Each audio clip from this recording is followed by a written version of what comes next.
Students आज GIT diseases में oral cancer start करने वाले हैं। स्टूडेंट लेक्चर स्टार्ट करने से पहले आप सबसे रिक्वेस्ट है कि मेरा चैनल सीक्रेट स्टार केम्यू को सब्सक्राइब करें, बेल आइकन को प्रेस करें और वीडियो को अपने कोलीग्स, फ्रेंड्स और क्लासमेट्स के साथ ज़रूर शेयर करें ताकि सबको फ़ायदा हो।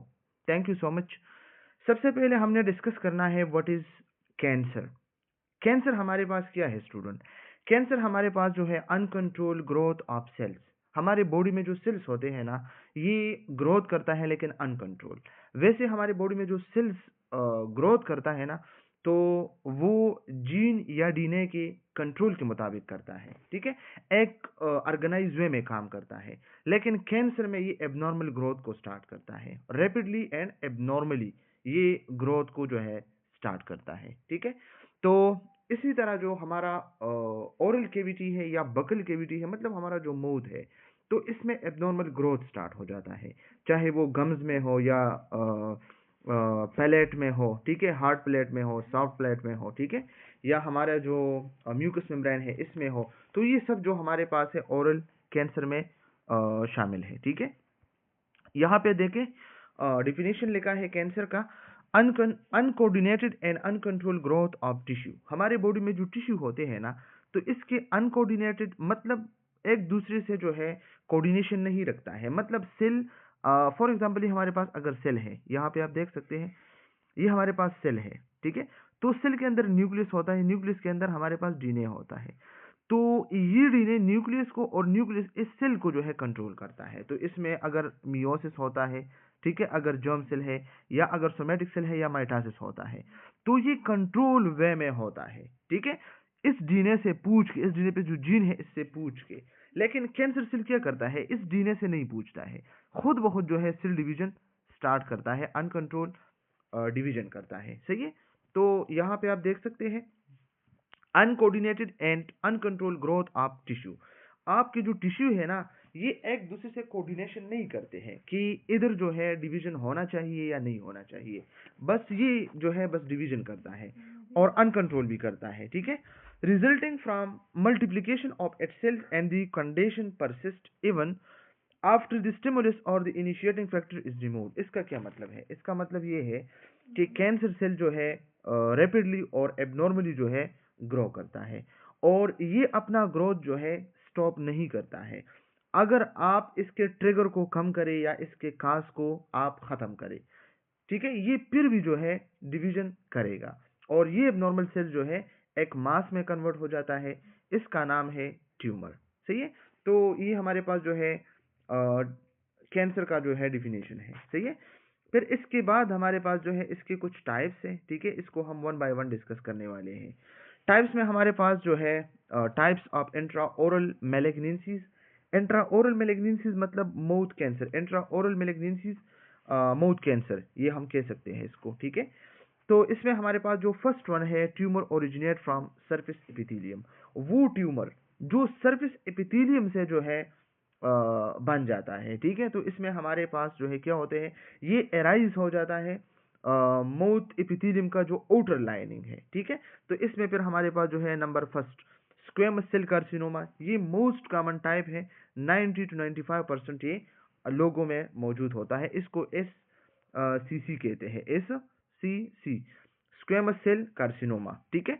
तो स्क्वेमस सेल कार्सिनोमा में क्या होता है, ये माउथ के जो फ्लैट सेल्स है ना, इसमें स्टार्ट हो जाता है और ये टोबैको अल्सर्स में जो लोग टोबैको यूज करते हैं, ठीक है, तो इन लोगों में ये होता है। या जो बीटल नट जो है यूजर होते हैं, बीटल नट क्या होता है, गुटखा जो यूज करते हैं या पान या नस्वार वगैरह, ये सब चीजें जो यूज करते हैं, ठीक है। फिर हमारे पास जो है number B melanoma. What is melanoma? Melanoma हमारे पास जो है रेयर होते हैं, ये ज्यादा नहीं होता है लेकिन ये बहुत ज्यादा सीरियस है। ये पिगमेंटेड प्रोड्यूसिंग सेल्स हमारे बॉडी में है ना, इसमें स्टार्ट होता है, या डार्क या ब्लैक पैचेस जो है अपेयर हो जाते हैं इसमें, ठीक है। फिर हमारे पास जो है tumour originate from glandular tissue, जो हमारे पास सेलेवरी ग्लैंड है, या मेटास्टेटिक कैंसर जो ब्रीस्ट या प्रोस्टेट या लंग्स से जो है स्प्रेड हो जाता है, ठीक है। तो ये वो ट्यूमर्स होते हैं जो ग्लैंडुलर टिश्यू से जो है बन जाते हैं, ठीक है। तो इसमें हमारे पास जो है ये अक्सर जो है सिलिवरी ग्लैंड या जो हमारे पास ब्रीस्ट है, लंग्स है, प्रोस्टेट है, इससे स्प्रेड हो जाता है। तो इसमें हमारे पास जो है एडिनोकार्सिनोमा है। Adenocarcinoma, what is adenocarcinoma? ये ग्लैंडुलर टिश्यू का कैंसर होता है। इसमें फ्लूइड और म्यूकस प्रोड्यूस हो जाता है बेहद ज्यादा, ठीक है। फिर हमारे पास जो है एडिनोसाइटिक साइस्टिक कार्सिनोमा। एडिनोसाइस्टिक कार्सिनोमा हमारे पास जो है ये स्लो जो है ग्रोथ करता है, लेकिन ये नर्व में जो है स्प्रेड हो जाता है और ये बहुत ज्यादा पेनफुल होता है, ठीक है। म्यूको एपिडर्मोइड कार्सिनोमा, ये हमारे पास सिलिवरी ग्लैंड कैंसर है, ठीक है। और इसमें म्यूकस जो है प्रोड्यूस हो जाता है और स्क्वेमस सेल इसमें जो है क्या करता है, इन्वॉल्व होता है, ठीक है। तो ये आप लोगों ने पेपर पॉइंट ऑफ व्यू से बहुत ज़्यादा याद रखना है, ठीक है। फिर हमारे पास जो है इसके नंबर 3 जो है क्या है, क्लासिफिकेशन है या टाइप है। तो नंबर 3 हमारे पास क्या है, tumour originate from mesenchymal tissue. What is mesenchymal tissue? Mesenchymal tissue हमारे पास जो है कनेक्टिव टिश्यू को कहते हैं, कनेक्टिव टिश्यू, ठीक है। तो कनेक्टिव टिश्यू में क्या होता है, वो ट्यूमर जो कनेक्टिव टिश्यू से जो है ओरिजिनेट हो जाता है, तो इसको सिंपली कहते हैं सार्कोमा, ठीक है। सार्कोमा, सार्कोमा का ओरिजिन क्या है, मेसेंकाइमल टिश्यू, बोन है, मसल है, फैट्स है या कार्टिलेज है, ब्लड वेसल्स है, ठीक है। ये इसका ओरिजिन है। फिर इसके कुछ एग्जांपल्स हैं। ऑस्टियोसार्कोमा, ये बोन में होता है, यहाँ पे आप देखिए। लाइपोसार्कोमा, ये फैट्स में होता है। फिब्रोकार्सोमा कार्सिनोमा, तो ये सार्कोमा सॉरी, तो ये फिब्रोस टिश्यू में हो जाता है, ठीक है।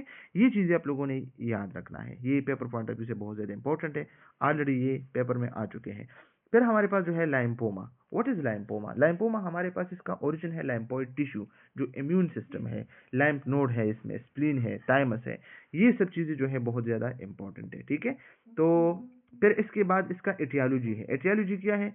आप सब ने जो है पैथोफिजियोलॉजी में डिस्कस किया कि what is aetiology, unit number first में। एटियोलॉजी असल में काज को कहते हैं, ठीक है। तो इसका ओरल कैंसर का जो एटियोलॉजी है या काज है, तो ये क्या है, टोबैको। अगर हम टोबैको को देखें, ठीक है, तंबाकू जो है, तो टोबैको या स्मोकिंग, जो लोग टोबैको स्मोकिंग करता है, सिगरेट स्मोकिंग करता है वगैरह वगैरह, तो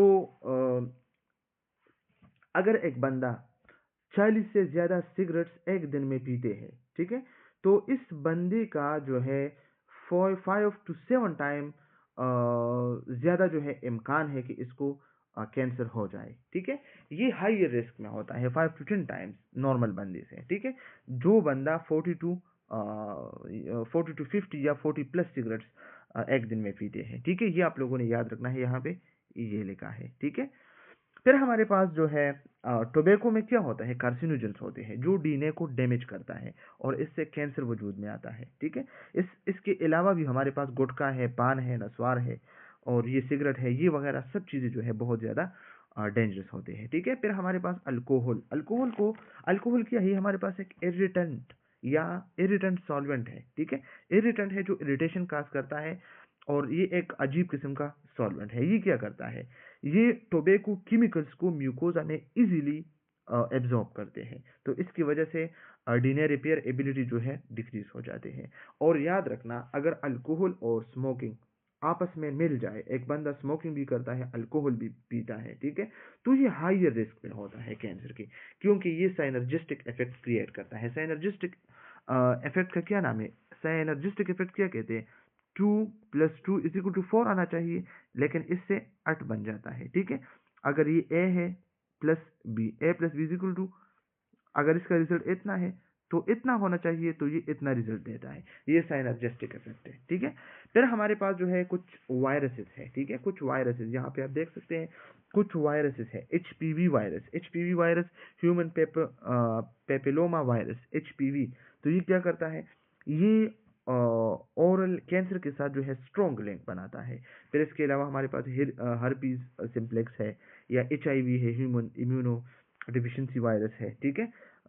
और फिर हमारे पास एप्स्टेन बार वायरस है, ईबीवी, ठीक है। तो ये बहुत ज़्यादा इंपॉर्टेंट चीज़ है। ये वायरस क्या करता है, ये सेल डीएनए को अल्टर करते हैं और फिर कैंसर फॉर्मेशन हो जाता है, ठीक है। इसके अलावा भी हमारे पास कुछ और भी काजेज या कुछ और भी एटियोलॉजी है इसके। इसमें हमारे पास जो है poor dental hygiene and constant chronic trauma to mucosa due to dental causes।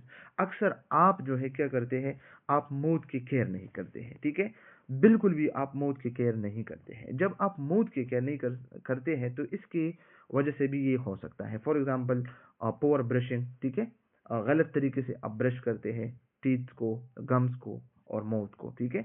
Sharp broken teeth, हमारे पास अक्सर ऐसे शार्प या ब्रोकन टीथ होते हैं जो बार बार आपके म्यूकोजा को, आपके टंग को, आपके माउथ को जो है इरिटेट करता है।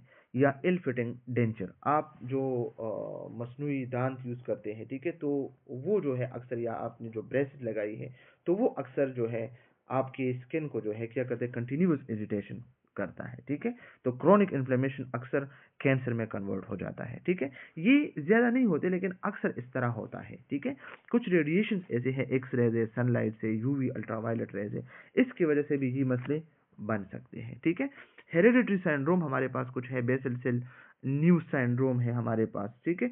और फिर हमारे पास जो है जीरो डर्मा फिगमेंटोजा है, ठीक है।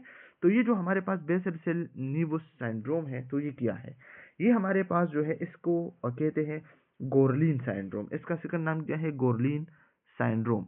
गोरलिन सिंड्रोम क्या है, ये इसमें जेनेटिक म्यूटेशन होता है, PTCH जीन है, एक जीन है हमारे बॉडी में PTCH, तो इसमें म्यूटेशन कास होता है और इसकी वजह से जा सिस्ट बन जाता है, जा में जो है कैंसर हो जाता है, ठीक है, और स्केलेटल एबनॉर्मेलिटी कास हो जाते हैं। तो इसका नाम है क्या, इसका नाम है बेसल सेल न्यूज सिंड्रोम। और एक हमारे जीरोडर्मा पिगमेंटोसा। जीरोडर्मा पिगमेंटोसा क्या है, डीएनए रिपेयर में जो है क्या होता है, डिफेक्ट आते हैं, मतलब अल्ट्रावायलेट रेस की वजह से, ठीक है। और इसमें जो है क्या होता है, स्किन लिप्स जो है एक्सट्रीमली सेंसिटिव होते हैं सनलाइट को। ये चीजें आप लोगों ने याद रखना है। फिर हमारे पास प्री मेलिग्नेंट कंडीशन होते हैं, मतलब वो कंडीशन जो ऑलरेडी नॉर्मल है, मतलब कैंसर नहीं है लेकिन फ्यूचर में ये कैंसर में जो है कन्वर्ट हो सकते हैं। लाइचन प्लेनस, इसमें मुंह जो है बहुत ज़्यादा वाइट हो जाता है, ठीक है। ट्रेरिशाइपेलस ये है, ल्यूकोप्लेकिया है, क्रोनिक कैंडिडियासिस है, ये वेन्सन सिंड्रोम है, ये मुख्तलिफ किस्म के। कुछ माल न्यूट्रिशन की वजह से भी अक्सर जो है कैंसर कास हो सकता है। वाइटामिन डिफिशिएंसी, इसमें खास तौर पे वाइटामिन ए है और वाइटामिन सी है, ठीक है, और आयरन है। इन चीज़ों की कमी अगर बॉडी में परसिस्टेंटली है तो बाज़ लोगों में ये कैंसर भी काज कर सकता है। ज़रूरी नहीं है कि कैंसर को काज करे हर बंदे में, लेकिन बाज़ लोगों में ये कैंसर को काज कर सकता है। ये पॉइंट्स आप लोगों ने याद रखना है, ठीक है। ये आप देख सकते हैं, ये कैंसर है। Spread of squamous cell carcinoma of the oral cavity. Oral cavity में स्क्वेमस सेल कार्सिनोमा कैसे स्प्रेड हो जाता है, या इसका जो स्प्रेडिंग है ना, इसको हम देखते हैं, ठीक है। तो यहाँ पे आप लोग देख सकते हैं local infiltration. What is mean by local infiltration? Local infiltration का मतलब है नियर बाय स्प्रेड, एक ऑर्गन से दूसरे ऑर्गन या एक सेल से दूसरी सेल में स्प्रेड हो जाना कैंसर। ये क्या है, लोकल इन्फिल्ट्रेशन। इसमें क्या होता है, कैंसर फर्स्ट स्प्रेड जो होता है लोकली स्प्रेड हो जाता है अपने सेल्स में, ठीक है। तो इसमें हमारे पास जो है invasion of local soft tissue, invasion of local soft tissue, आपके जो सॉफ्ट टिश्यू है ना, इसमें जो है इन्वेजन हो जाता है। ट्यूमर स्प्रेड होता है अपने नियर सेल्स में, जो मसल है, म्यूकोसा है या कनेक्टिव टिश्यू है, ठीक है, इसमें। और इन्वेजन ऑफ पेरिन्यूरल स्पेसिस, फिर जो है ये पेरिन्यूरल स्पेसिस में जो है इन्वेस हो जाता है, ये इसको जो है चीरता है और अंदर जाता है, मतलब नर्व में, ये नर्व है, ठीक है। इन्वेजन ऑफ बोन, फिर ये जो है बोन में जो है इन्वेस हो जाता है, मतलब इन्वेट्स जा बोन। अक्सर ये याद रखना है, जा बोन को जो है ये इफेक्ट करता है, ये आप लोगों ने याद रखना है पेपर पॉइंट ऑफ व्यू से, ठीक है। फिर हमारे पास जो है लैम्फेटिक स्प्रेड। लैम्फेटिक स्प्रेड का क्या मतलब है, कैंसर स्प्रेड हो जाता है लैम्प वेसल्स में, ये आप लोगों ने याद रखना है, ठीक है। ओरिजिनल जो लैम्प नोड्स होते हैं ना, इसमें मेटास्टेसिस होता है, एक से दूसरे में, दूसरे में तीसरे से, ठीक है। फिर हमारे पास जो है blood spread, blood bone metastasis, blood या ब्लड वेसल्स में या बोन में जो मेटास्टेसिस होते हैं। डिस्टल स्प्रेड, बॉडी के जो दूर के जो ऑर्गन्स है इसमें जाता है। फॉर एग्जांपल हम कह सकते हैं लंग्स, लिवर और बोन, ठीक है, इसमें ये स्प्रेड हो जाता है। क्लिनिकल इवैल्यूएशन, कुछ क्लिनिकल इवैल्यूएशन है हिस्ट्री में होता है हमारे पास। हम क्लिनिकली क्या कर सकते हैं, क्लिनिकली हम कर सकते हैं कि हम क्या करें, यहाँ पे history include history of general health, आपने जनरल हेल्थ जो है इसका चेक करना है, चेस्ट पेन है या नहीं है, लिमिटेड एक्सरसाइज टॉलरेंस, ठीक है, एक्सरसाइज करता है बंदा या नहीं, शॉर्टनेस ऑफ ब्रीथ, एनीमिया वगैरह तो नहीं है, ये जनरल हिस्ट्री है। फिर लीजन्स, मासेस और अल्सर को देखना है, ऑनसेट ऑफ ऑकरेंस, कब ये लीजन निकला है, कितने टाइम से, पेन करता है या नहीं करता है। क्लिनिकल एग्जामिनेशन में एक्सटर्नल एग्जामिनेशन है और इंट्राओरल एग्जामिनेशन। एक्सटर्नल एग्जामिनेशन में क्या है, हेड को इंस्पेक्ट करना है, फेस को, नेक को, इसकी सिमेट्री को देखना है, कलर को देखना है स्किन के, ठीक है।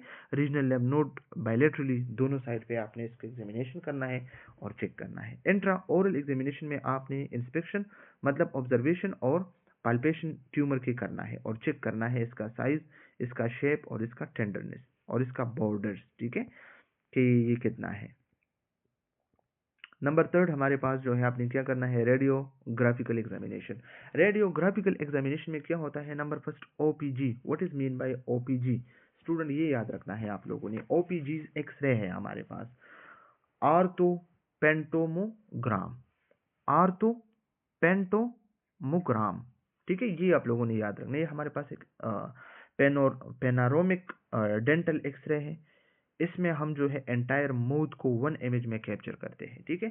फिर हम सिटी स्कैन भी करते हैं, एमआरआई भी करते हैं, ठीक है, ताकि हम प्राइमरी साइट्स और रीजनल लाइफ नोड्स को जो है इवेलुएट करें, ठीक है, ये आप लोगों ने याद रखना है। Sometime we need chest x-ray और समटाइम हम चेस्ट एक्सरे भी करते हैं, ताकि ये कैंसर लंग्स में तो मेटास्टेस नहीं हुआ है, मतलब स्प्रेड नहीं हुआ है। लेबोरेटरी इन्वेस्टिगेशन में हम ब्लड देखते हैं, इसके हीमोग्लोबिन, मैंने कहा ना आयरन को देखना है, हीमोग्लोबिन, ब्लड शुगर देखना है, एफबीएस या आरबीएस, ठीक है, ब्लड यूरिया देखना है, एंजाइम देखना है, लिवर फंक्शन टेस्ट एलएफटीज करनी है, ठीक है, इलेक्ट्रोलाइज चेक करनी है। बायोप्सी में हमने क्या करना है, बायोप्सी क्या होता है, हमने जो ट्यूमर पोर्शन है ना, ट्यूमर, तो इससे हमने कुछ सेल्स जो है निकालनी है, कुछ पोर्शन, ठीक है, इसको लेबोरेटरी में चेक करना है। तो इसके हमारे पास बायोप्सी के फिर हमारे पास 4 टाइप्स है, वैसे तो ज़्यादा है लेकिन यहाँ पे 4 डिस्कस की है। हाँ, excision biopsy, incision biopsy, aspiration biopsy and punch biopsy. इसको थोड़ा सा डिस्कस करते हैं क्योंकि ये आप लोगों के लिए न्यू है, तो आप लोगों ने इसको देखना है। सबसे पहले हमारे पास है excision biopsy. What is excision biopsy? Excision biopsy हमारे पास क्या है, इसमें हम एंटायर ट्यूमर या एबनॉर्मल एरियाज को रिमूव करते हैं। याद रखना, एक्सीजन बायोप्सी में हम क्या करते हैं, एक्सीजन बायोप्सी में हम ये करते हैं, जो ट्यूमर होता है ना, एंटायर ट्यूमर या एबनॉर्मल एरिया, इसको हम टोटली रिमूव करते हैं। फिर हमारे पास है इंसीजन बायोप्सी। इंसीजन बायोप्सी में क्या होता है, इसमें हम ट्यूमर से एक स्मॉल पोर्शन को रिमूव करते हैं, ताकि हम लैब में इसको भिजवाएं और इसके टेस्ट हम करें कि ये कौन सा और कैसा है, फला फला, ठीक है। फिर हमारे पास aspiration biopsy. What is aspiration biopsy? Aspiration biopsy का सेकंड नेम है फाइन नीडल एस्पायरेशन, FNA, ठीक है। इसमें हम क्या करते हैं, एक थिन और हालो नीडल होता है, इसको हम बॉडी में इंसर्ट करते हैं और हम फ्लूइड या सेल्स को विड्रा करते हैं, बाहर निकालते हैं, ठीक है, एनालिसिस के लिए फर्दर। फिर हमारे पास जो है पंच बायोप्सी। पंच बायोप्सी क्या होते हैं, ये हमारे पास एक सर्कुलर ब्लेड होता है, ठीक है, 1 mm टू 8 mm तक, और ये हम कट या एक सिलेंडर शेप कैंसर के लिए या टिश्यू के लिए हम इसको यूज करते हैं। फॉर एग्जांपल इस तरह एक ट्यूमर है, सिलेंडर, तो ये सर्कुलर ब्लेड होता है ना, तो इससे हम इसको कट लगाते हैं और इसको रिमूव करते हैं। अक्सर ये हम स्किन के लिए यूज करते हैं, स्टूडेंट याद रखना, पंच बायोप्सी हम स्किन के लिए, स्किन कंडीशन में इसको हम यूज करते हैं। ये आप लोगों ने पेपर पॉइंट ऑफ व्यू से याद रखना है। तो ये बायोप्सी के हमारे पास कुछ टाइप्स है, ठीक है, तो ये भी डिस्कस हुआ। फिर इसके बाद हमारे पास जो है ओरल मेलिग्नेंसी के सिम्टम्स क्या है। अक्सर जो है नेक में एक लंप सा जो है होता है, टीथ लूज हो जाते हैं और लिप्स में जो है सोर हो जाते हैं या स्वेल हो जाते हैं, ठीक है, और फिर ये ठीक नहीं होते, ये याद रखना है, 2 साल तक ये ठीक नहीं होते हैं, ठीक है। पेनफुल स्वालविंग होता है, बंदा कुछ खा नहीं सकता है, डिफिकल्टी होते हैं, बंदा बात भी नहीं कर सकता है, ब्लीडिंग भी हो सकती है, अक्सर नमनेस भी होता है, ठीक है, और वाइट और रेड पैचेस होते हैं माउथ में, टंग में, गम्स में, ठीक है, और अनएक्सप्लेन वेट लॉस, और बगैर किसी वजह से जो है इसके वेट लॉस हो जाते हैं, ठीक है। तो ये चीज़ें बहुत ज़्यादा इंपॉर्टेंट है, आप लोगों ने इसको पेपर पॉइंट ऑफ व्यू से याद रखना है, ठीक है। फिर इसके बाद हमारे पास ओरल कैंसर के मैनेजमेंट किया है। तो ओरल कैंसर के हमारे पास जो मैनेजमेंट है, treatment modalities for oral cancer involve. सबसे पहले हम सर्जरी करते हैं, ठीक है। रेडियोथेरापी, रेडिएशन जो होते हैं आजकल लाहौर और कराची में होते हैं आहान में। कीमोथेरापी, वैसे जो हम मेडिसिन यूज़ करते हैं। रेडिएशन मॉडलिटीज, इसमें इम्यून थेरापी है, फोटोडायनेमिक थेरापी है, मुख्तलिफ किस्म की, इसको हम यूज़ कर सकते हैं। सर्जिकल मैनेजमेंट में क्या होते हैं? सर्जिकल मैनेजमेंट में सर्जरी जो है ट्रीटमेंट ऑफ चॉइस है। ये पेपर पॉइंट आप इसे याद रखना है। सर्जरी क्या है? Treatment of choice. इसके एडवांटेजेस क्या है? इसके फ़वाइद क्या है? फ़वाइद क्या है सर्जरी के? क्योंकि एक फास्ट प्रोसेस है, ठीक है, और रिपीटेड प्रोसीजर पॉसिबल, ठीक है। आप इसके जो है रिपीटेड प्रोसीजर्स करेंगे पॉसिबल है, लेकिन आपका कैंसर हो सकता है कॉस्ट इफेक्टिव, मतलब इतना जो है महंगा भी नहीं है, इतने पैसे भी इस पे नहीं लगते हैं। लेकिन इसके जो नुकसानात है, डिसएडवांटेजेस है सर्जरी की, वो क्या है? सबसे पहले जो हमारे पास है एस्थेटिक एल्ट्रेशन। एस्थेटिक एल्ट्रेशन क्या होता है? ट्यूमर जब आप रिमूव करते हैं ना, तो इसके लिए ज़रूरी होता है कि आप वो अफेक्टेड एरिया कट करें, या लिप्स को, टंग्स को, चेक को, या जा को, या ब्रीस्ट को। ब्रीस्ट कैंसर में आप देखते हैं ना, इससे ब्रीस्ट जो है वो कट करते हैं। तो ये क्या है? ये एस्थेटिक एल्ट्रेशन है, ठीक है। ये इसका एक नुकसान है। Inability to precisely eliminate foci of microscopic lesions. और इसमें क्या होता है? सर्जरी में जो है विजिबल ट्यूमर को रिमूव किया जाता है, ठीक है। ये आप लोगों ने याद रखना है। जो आपको नज़र आता है ना, इसको आप रिमूव कर सकते हैं सर्जरी से। बाकी जो इसके रूट्स होते हैं वो आप इससे कट नहीं कर सकते हैं। तो ये रीऑकरेंस इसका हो सकता है, दोबारा ये मसला हो सकता है। आप इस पे जो है फोकी ऑफ माइक्रोस्कोपियल लीजन, इसको आप जस्ट जो है एलिमिनेट कर सकते हैं, बाकी आप नहीं कर सकते, ठीक है। फिर हमारे पास जो है relative highly risk of complication, के साथ हाईली रिस्क ऑफ कॉम्प्लिकेशन भी है। मुख्तलिफ किस्म के मसाइल, ब्लीडिंग हो सकती है, इन्फेक्शन, नर्व इंजरी हो सकती है मुख्तलिफ किस्म की। तो ये सब इसके डिसएडवांटेजेस भी है, ठीक है। Radiotherapy, what is radiotherapy? Radiotherapy is reserved for patient who are not willing for surgery, or when surgery will cause significant cosmetic or functional defects, or at patient are unfit for general anesthesia। Radiotherapy हम कब use करते हैं? ये हम उस patient में use करते हैं जो सर्जरी को अफोर्ड नहीं कर सकते हैं, ठीक है। सर्जरी जो है इसके लिए सिग्निफिकेंट कॉस्मेटिक या फंक्शनल डिफेक्ट्स जो है काज कर सकते हैं, या वो पेशेंट जो जनरल एनेस्थीसिया को के लिए अनफिट होता है, ठीक है। तो इस बनने के लिए हम रेडियोथेरापी करते हैं।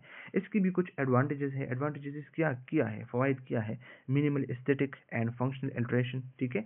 क्योंकि अगर हम इसको यूज़ करें तो मिनिमल एस्थेटिक होगा। मतलब एस्थेटिक क्या है? अगर ट्यूमर को आप रिमूव करते हैं रेडिएशन से, तो ऑर्गन जो है डैमेज नहीं होगा, ऑर्गन ख़राब नहीं होगा, इसका स्ट्रक्चर ख़राब नहीं होगा। Ability to sterilise microscopic tumour cell, और इसकी वजह से आप माइक्रोस्कोपियल ट्यूमर सेल्स को स्टेरलाइज कर सकते हैं। फिर हमारे पास जो है डिसएडवांटेजेस ऑफ रेडियोथेरापी। रेडियोथेरापी का डिसएडवांटेजेस भी है, ठीक है, क्योंकि ये ineffective to ablate arc tumour वालियों, जो बहुत ज़्यादा बड़ा ट्यूमर होता है, तो इससे आप इसको नहीं ख़त्म कर सकते। एक्यूट एंड क्रोनिक मोर्बिडिटी, इससे एक्यूट एंड क्रोनिक मोर्बिडिटी भी हो सकती है। और ये एक प्रोलॉन्ग ट्रीटमेंट है, बहुत टाइम तक, ठीक है। Not suitable for treatment if lesion involve और is close to the bone. और इस केस में भी आप इसको नहीं कर सकते हैं जब ट्यूमर बोन के साथ अटैच हो या नज़दीक हो, फिर आप इसको यूज़ नहीं कर सकते हैं, ठीक है। तो इसके साथ साथ हमारा जो ओरल कैंसर है, या हमारे पास जो इंट्रा ओरल मेलिग्नेंसी है, तो इसको हमने डिस्कस किया। कल इंशाल्लाह हम सलेवरी ग्लैंड डिसऑर्डर्स को स्टार्ट करेंगे, ठीक है। अगर किसी को कोई प्रॉब्लम, कोई मसला है, कमेंट सेक्शन में पूछ सकते हैं। Thank you so much. खुदा हाफिज़।